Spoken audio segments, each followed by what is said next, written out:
और अगली खबर भी मध्य प्रदेश से ही है। मध्य प्रदेश विधानसभा के मानसून सत्र का आज तीसरा दिन है, थर्ड डे। तीसरे दिन भी कांग्रेस का प्रदर्शन लगातार जारी रहा। दरअसल पहले दिन कांग्रेस विधायक गिरगिट लेकर विधानसभा पहुंचे थे, दूसरे दिन भैंस के आगे बीन बजाते हुए विरोध करते हुए नजर आए और तीसरे दिन भी कांग्रेस विधायक शरीर पर पत्ते लपेटकर विधानसभा पहुंचे। कांग्रेस ने आदिवासियों पर अत्याचार होने का आरोप लगाते हुए गांधी जी की प्रतिमा के पास बैठकर जमकर नारेबाजी की। उनका कहना था कि आदिवासियों को जंगलों से बेदखल किया जा रहा है और वन अधिकार के जो पट्टे हैं वो नहीं दिए जा रहे हैं। अनुपूरक बजट पर चर्चा करते हुए कांग्रेस विधायक लखन घनघोरिया ने कहा, पहले सड़कों का निर्माण सही तरीके से होता था, लेकिन अब सड़कें 40 दिन में उखड़ रही हैं। उन्होंने जबलपुर की 56 करोड़ की सड़क का उदाहरण दिया जो इस बारिश में बह गई। सदन की कार्रवाई से पहले कांग्रेस के विधायकों ने पेसा कानून को सही तरीके से लागू न किए जाने का भी विरोध दर्ज कराया है। उनका कहना है आदिवासियों के अधिकारों की रक्षा होनी चाहिए, लेकिन सरकार इसमें विफल रही है। इस पर पंचायत मंत्री प्रहलाद पटेल ने भी जवाब दिया। उन्होंने कहा कि पेसा कानून के मामले में जो काम हुआ है वो बेहतरीन है। उन्होंने ये भी कहा कि जो लोग जीवन में कुछ नहीं कर पाए उन्हें मूल्यांकन का अधिकार नहीं है।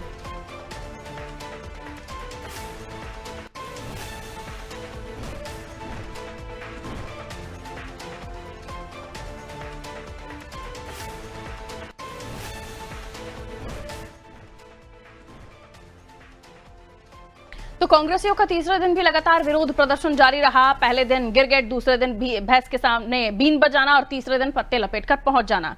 हालांकि ये कोई शो नहीं था, ये विधानसभा के अंदर प्रदर्शन था। आज गांधी जी की प्रतिमा के सामने बैठकर आदिवासियों का मुद्दा उठाते हुए कांग्रेसी विधायक नजर आए, लेकिन उसके तरह अनुपूरक बजट को लेकर भी चर्चा हुई, जिसमें लखन घनघोरिया ने सड़क का मुद्दा उठाया कि सड़कें अब उतनी भी नहीं चल पा रही हैं कि वो एक बारिश झेल लें। पर आलस्य हम समझने की कोशिश करते हैं आज क्या कुछ विधानसभा की कार्रवाई के अंदर हुआ। ब्रजेश चौकसी जी हमारे ब्यूरो हेड हमारे साथ जुड़े हुए, उनसे हम और भी ज्यादा जानकारी लेंगे। ब्रजेश जी, ये तस्वीरें और साथ ही साथ 3 दिन का प्रदर्शन, आज तीसरा दिन प्रदर्शन में पत्ते लपेटे गए, लेकिन इसको एक अटेंशन लेने की जरूरत के जरिए किया गया है, महसूस किया गया कि इस तरह से कुछ किया जाए, ये अलग बात है। हालांकि आदिवासियों का मुद्दा उठाने की कांग्रेस की कोशिश थी, लेकिन उसके इतर जब बजट पर लेकर बात हो रही थी तो सड़कों का मुद्दा आज गूंजा। क्या कुछ विधानसभा की कार्रवाई के अंदर आपने खास नोटिस किया? निश्चित तौर पर पारुल, हम देख रहे थे कि कम समय की विधानसभा है और जिस तरह से कांग्रेस मांडू से होकर आई थी, जहां पे उनका ट्रेनिंग प्रशिक्षण शिविर लगा था, ट्रेनिंग दी गई थी उनको, तो ऐसी उम्मीद की जा रही थी कि जनता के मुद्दे बड़ी तेजी से उठाएंगे, हंगामेदार बैठकें होंगी और विधानसभा में सरकार को मजबूर किया जाएगा कि वो जवाब दे सके। लेकिन पिछले 3 दिन में हम कांग्रेस का प्रदर्शन देख रहे हैं। दिलचस्पी इस बात में रहती है, चाहे मीडिया की हो, कि अगले दिन कांग्रेस क्या करने वाली है। पहले दिन गिरगिट लेकर आती है, दूसरे दिन भैंस का मुखौटा लगा कर जाते हैं, बीन बजाते हैं और फिर तीसरे दिन वो आर्टिफिशियल पत्तियां लपेट कर पहुंच जाते हैं, पैसा एक्ट को लेकर प्रदर्शन करते हैं। लेकिन जो लोकतंत्र का मंदिर है, सदन के अंदर सरकार को मजबूर करने के लिए आपको तथ्यों के साथ, प्रमाणों के साथ, तैयारी के साथ जाना पड़ता है, तब आप सरकार को मजबूर कर पाते हैं। जो आप प्रहलाद पटेल का जिक्र कर रहे थे, प्रहलाद पटेल वही तो कह रहे हैं, आपने कुछ किया नहीं तो आपको मूल्यांकन करने का अधिकार नहीं है। तो मूल्यांकन के लिए और उसके लिए आपको तथ्यों के साथ जाना पड़ेगा कि कांग्रेस ने क्या किया और बीजेपी क्या कर रही है। उसे मजबूर करना पड़ेगा कि पैसा एक्ट में आपने क्या खामियां दी, और ये आप कर सकते हैं सदन के अंदर जब चर्चा करेंगे। आप बाहर सदन के बाहर पत्ते लेकर, पत्ते लपेट कर यदि प्रदर्शन करते हैं और ये कहते हैं कि भाई पैसा एक्ट सही से लागू नहीं हो रहा है, तो इससे कुछ नहीं होगा। ये बाहर भाषण में आप आरोप लगाएंगे, सही बात है, लेकिन सदन के अंदर आप तथ्यों के साथ जाइए, तथ्यों के साथ आप तैयारी के साथ जाएंगे, तब कहेंगे कि आप पैसा एक्ट में ये खामियां हैं, तो सरकार को जवाब देने के लिए मजबूर होना पड़ेगा। मंत्री को आपको आश्वासन देना पड़ेगा कि भाई हम ये जो कम खामियां हैं इनको दूर करेंगे, कितने समय में करेंगे। वो काम कांग्रेस कहीं करती नजर नहीं आ रही। मुद्दे उठाने की कोशिश कर रही है, वो सिर्फ सुर्खियों में आने की कोशिश कर रही है ताकि मीडिया का अटेंशन मिल जाए, उसको सुर्खियों में आ जाए, उन पर चर्चा हो जाए, लेकिन सदन के अंदर वो सरकार को मजबूर करते हुए नजर नहीं आ रही। पिछले 3 दिन का जो हम शो देख रहे हैं कांग्रेस का, वो सिर्फ मुखौटा है, एक प्रदर्शन करने का जरिया है और सुर्खियां बटोरने का जरिया बन गया। सदन के अंदर जो आपने कहा सड़कों का मामला, वो आप चर्चा कब कर रहे हैं? वो अनुपूरक बजट पर, जब अनुपूरक बजट पेश हो गए तब आप ये कह रहे हैं कि सड़कों की यह हालत है। आप ध्यानाकर्षण लगाते। आप देखिए मध्य प्रदेश में अति वर्षा है, कलेक्टर बुलडोजर पर बैठकर जा रहे हैं, जेसीबी पर बैठकर जा रहे हैं, वो देख रहे हैं, मुआयना कर रहे हैं। तो ये सब जो अतिवृष्टि के कारण जो समस्याएं आई हैं, वो क्या कांग्रेस को नजर नहीं आ रही? एक डैम में दरारें पड़ गई हैं, एक क्षेत्र में पूरे जिस तरह से हम देख रहे हैं पुलिया बह गई है। ये वो तमाम मुद्दे हैं जो ध्यानाकर्षण के समय आप उठा सकते हो, ध्यानाकर्षण लगा सकते हो। आपके अति महत्वपूर्ण मुद्दे हैं, ज्वलंत मुद्दे हैं, इस पर ध्यान आकर्षण लगाना चाहिए और उस पर सरकार को मजबूर होना पड़ता है कि वो क्या कर रही है। आप देखिए सरकार करती हुई दिख रही है, मुख्यमंत्री जा रहे हैं, वो दौरे कर रहे हैं या वो जाके निरीक्षण कर रहे हैं, ये देख रहे हैं कि कहां पर किस तरह से राहत कार्य पहुंच रहा है या नहीं पहुंच रहा है। तो कमियां तो सरकार को गिनाने के लिए विपक्ष है ना, सरकार तो अपना काम कर रही है, वो ये कमियां बता सकता है क्या तैयारियां हैं आपकी। यदि अतिवृष्टि हो रही है, यदि बारिश का समय है, तो आपने सड़कें दुरुस्त की थी क्या पहले, आपने नाले साफ किए थे कि नहीं किए थे, बाढ़ के हालात कैसे बन गए, डैम में दरार कैसे आ गई, ये तमाम चीजें कांग्रेस को आज उठाना चाहिए थी, मौका था, लेकिन वो तैयारी करके नहीं जा रहे हैं, वो सिर्फ क्या कर रहे हैं, प्रदर्शन कर रहे हैं। तो मुझे नहीं लगता है कि इससे कुछ फायदा होगा, और इस वजह से ही प्रहलाद पटेल कह रहे हैं कि आपने किया कुछ नहीं, किया होता तो आप यहाँ पे हमसे जवाब सवाल कर पाते और बता पाते कि हमने क्या किया है। यानी विपक्ष को जनता ने चुना है, विपक्ष जनता के लिए काम नहीं कर पा रहा है, कुछ इसी तरह से समझा जाए ब्रजेश जी? क्योंकि दोनों ही चीजें हैं, एक तरफ दिग्विजय सिंह का शासनकाल याद कीजिए जब सड़कों के लिए लोग रोया करते थे, और अब सड़कें हैं लेकिन सड़कें ठीक नहीं बन रही है, जो जनता का मुद्दा है इसे उठा नहीं पा रहे, और फोटो सेशन और वीडियोग्राफी चल रही है। निश्चित तौर पर मैं वही कह रहा हूं कि आप तैयारी करके जाते, एक शैडो कैबिनेट बनती है। यदि आपने मांडू में हुआ, इससे पहले भी हमने देखा कांग्रेस ने जब जमुना देवी थी नेता प्रतिपक्ष, कैसे मुद्दे उठाए थे, डंपर कांड की आपको याद होगी, तमाम मुद्दे सरकार को मजबूर करना पड़ता था, लेकिन उन्हीं के भतीजे हैं आज की तारीख में नेता प्रतिपक्ष, वो पढ़े लिखे हैं, वो तो कम पढ़ी लिखी थी ना, इसके बावजूद वो सरकार को नाक कि चने चबा देती थी, वो मजबूर कर देती थी। लेकिन क्या उमंग सिंगार अभी तक ऐसा कर पाए, किसी मामले पे सरकार को घेर पाए, या वो सरकार को मजबूर कर पाए कि वो कोई आश्वासन दे, घोषणा करे कि नहीं वो एक समय में करने वाली है। उमंग सिंगार, चाहे हम पिछला सत्र देख लें चाहे अभी का सत्र देख लें, वो सिर्फ इस तरह के हथकंडे अपनाते हैं कि मीडिया की सुर्खियों में आ जाए, जनता के हित की बात नहीं करते। वो तथ्यों के साथ शैडो कैबिनेट बनाकर नहीं जाते कि 15 माह में यदि उनकी मंत्रिमंडल में कमलनाथ के में जो लोग थे उनको विभागों की जानकारी होगी, वो संबंधित मंत्री को घेरने की कोशिश करें, वो संबंधित सरकार में जो कमियां हैं वो उजागर करने की कोशिश करें, वो भ्रष्टाचार की बात बाहर करते हैं कि नरसिंह घोटाला हुआ है और नरसिंह घोटाले के साथ हम एक और घोटाला उजागर करेंगे, लेकिन वहां प्रेस कॉन्फ्रेंस भी नहीं लेते।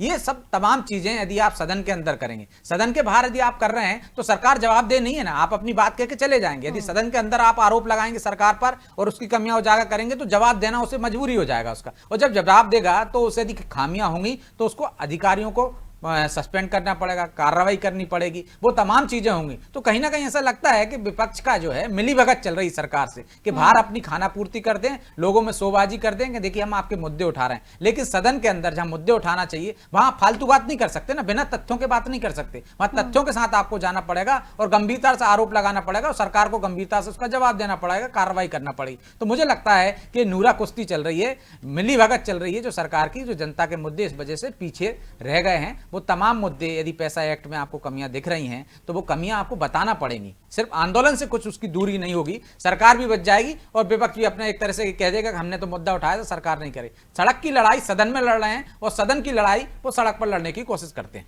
यानी फिर मांडू में टूरिज्म हुआ ब्रजेश, इससे पहले भी जब हम चर्चा कर रहे थे वहां से कुछ सीख कर आ ही नहीं पाए ये लोग, और अभी भी जनता के मुद्दे जहां उठाने चाहिए, आपने कहा कि बगैर तर्क आप आरोप लगा रहे फिर तो यही समझा जाए, बगैर सबूत के आप बात कर रहे फिर तो यही समझा जाए, क्योंकि जनता के मुद्दे पटल पर रखने चाहिए, वो सड़कों पर आप रखें जहां कोई जवाबदेही बनती नहीं। निश्चित तौर पर हमने ये सवाल किया था जीतू पटवारी से आज ही, तो उनका जवाब था कि देखिए किस तरह से महिलाओं पर अत्याचार हो रहा है। हमारे इस सवाल के जवाब में तो सरकार ने जवाब दिया है, पैसा एक्ट भी है वो बात कर रहे हैं, हमने आंदोलन कर रहे हैं, लेकिन वो ये नहीं बता पाए कि आपने सवाल लगाना अलग है, तमाम विधायकों को अधिकार होते हैं पारुल के वो सवाल लगा सकते हैं और सरकार को जवाब देना हो। तो हमने आज ही देखा है कि सरकार ने कह दिया कि इस 26 से 28 मामलों में कि हम जानकारी एकत्रित कर रहे हैं, आपने जानकारी एकत्रित कर रहे हैं, उसने आपने जो सवाल लगाया उसका जवाब दे देंगे, लेकिन जवाब देने से वो पूर्ति नहीं हुई ना। यदि अपराध हो रहे हैं उस पर आप चर्चा करते, ध्यानाकर्षण लगाते और सरकार से कहते कि भाई ये अत्याचार हो रहे हैं, इनको रोकोगे कैसे। आपने पूछा कि कितने अत्याचार हुए, सरकार ने जवाब दे दिया कि इतने अत्याचार हुए महिलाओं पर, इतने रेप के मामले हुए, इतने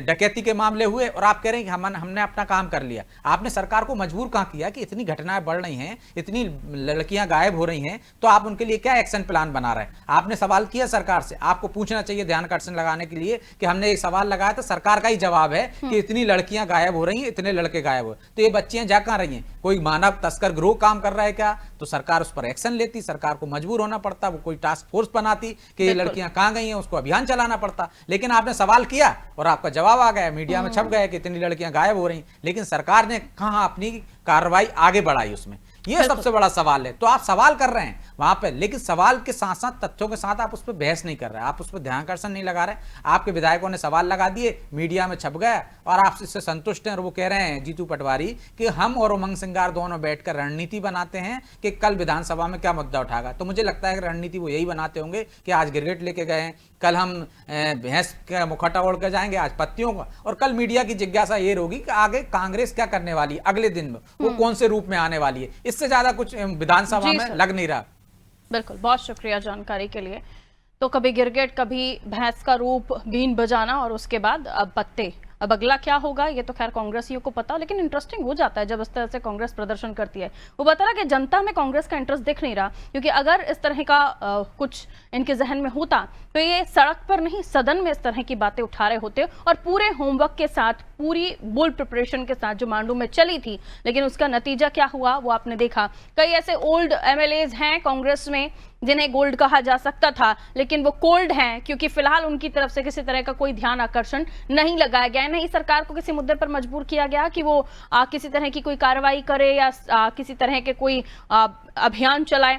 हाँ, जवाब मांगा गया, जवाब मिल गया, ध्यान आकर्षण तक कांग्रेस नहीं पहुंची। इसलिए जनता के मुद्दों को जहां उठाना चाहिए वहां कांग्रेस उठा नहीं पा रही है, सरकार को जहां मजबूर करना चाहिए वो कर नहीं पा रही है।